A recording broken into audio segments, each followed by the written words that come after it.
Yeah, it's easier to send a voice note than to type it out. So, yeah, this is more organized than what we think. The fact that they're stealing TVs and fridges and all that, that's just a distraction. What they're actually doing is they're stocking up in food. They're taking all the food. I mean, all the cars that we pulled over, number one, they all had their license plates removed. So it's an organized instruction. Secondly, they all had the same excuse, almost verbatim, is "we hungry." And they rattled up a story almost as a script. Now, these are all different, supposed to be random vandalists. They all had the same script, same MO. And I tell you, they stuffed in their cars polony. Obviously, they don't learn their lesson. Frozen chickens, meat, rice, all that kind of thing. Their cars were full of that. And, believe it or not, canned dog food. So, after further, interviews and investigations, we found out that what they're actually doing is they're stocking up the food. They're burning the shops because they don't want it restocked, and they're burning the trucks that supply those shops. They want white South Africans to understand what it is like to be hungry. And the Daily Maverick has just made an article this morning saying that the average citizen only has 3 days left of hot meals. So they know this is a calculated thing. It's to get the food and to make us as hungry.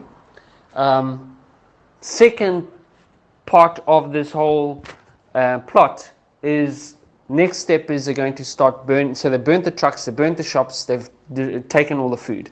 They're going to burn the farms. Once they start completely stopping the food supply, they're going to attack police stations. In fact, some police stations already are feeling the brunt, and basically bringing the country down to the knees. Final stage is where the plot unravels itself, and we find out who's actually behind the whole thing, and it's the EFF. This is an attempted coup. It's going to be a coup. So within the next 3 weeks, maybe 4 weeks. So that is the aim, that is the objective.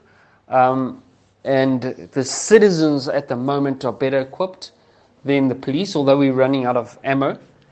But the point is, there's a lot that is happening behind the scenes that the average public is not seeing, the community on the ground are seeing. But I think last night they're learning that we are not using rubber bullets. There's a lot of individuals that probably went home with extra orifices. Or they mysteriously shooting each other. We don't understand why. That's a mystery. But nevertheless, that is what's happening on the ground, and yeah, it's actually quite scary. So the minute you have the chance, get the food you can, and don't overdo the baking and food, because you might need that flour for bread.